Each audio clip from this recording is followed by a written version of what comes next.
अब मोकामा में राजद का गढ़ है, ये आप लोग कहाँ से सुन लिए? मोकामा में किसी का कोई गढ़ नहीं है, लोकतंत्र में किसी का गढ़ नहीं रहता है। और वो सीट पर चुनाव लड़ रहे हैं, हम लोग चुनाव जीतेंगे। गोपालगंज तो मेरा था ही, ये चुनाव नहीं लड़ते थे, हमारे ही बल बदौलत ये लोग लड़ते थे। इस बार स्वयं हम चुनाव लड़ रहे हैं, चुनाव जीतेंगे।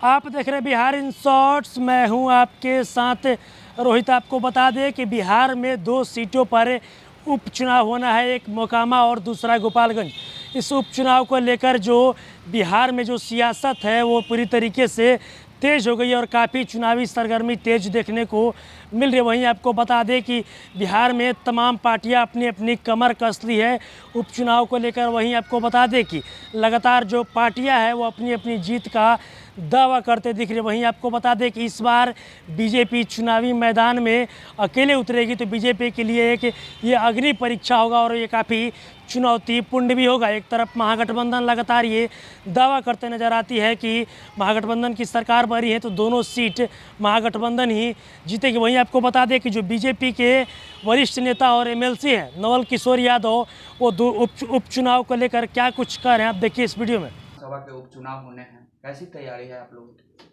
नहीं, तैयारी तो ऑलवेज, भारतीय जनता पार्टी तो संगठन की पार्टी है, विचारों की पार्टी है, हमेशा मंथन करती है और ऑलवेज तैयार रहती है। प्रतिपल लोकतंत्र में चुनाव लड़ना ही है और चुनाव जीतना है, तो भारतीय जनता पार्टी उसके लिए सक्षम तरीके से अपने कार्यकर्ताओं में काम करते रहती है और बिहार की जनता भी उस पर नज़र रखती है, उसके साथ रहती है। मोकामा में कहा जा रहा है कि गढ़ है राजद का। अब मोकामा में राजद का गढ़ है, ये आप लोग कहाँ से सुन लिए?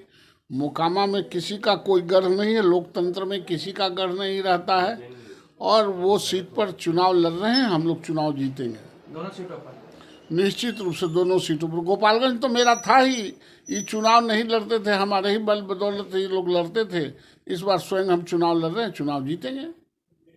तभी आपने देखा जो बीजेपी के वरिष्ठ नेता और एमएलसी हैं नवल किशोर यादव, उन्होंने उपचुनाव को लेकर साफ साफ कह दिया कि उपचुनाव में दोनों सीटें हम जीतेंगे और वहीं उन्होंने जीत का दावा भी कर दिया। और वहीं उन्होंने ये भी कहा कि जिस तरीके से इस बार हम लोग अकेले चुनावी मैदान में उतरेंगे तो हम लोगों के लिए ये कहीं कोई अग्नि परीक्षा नहीं है।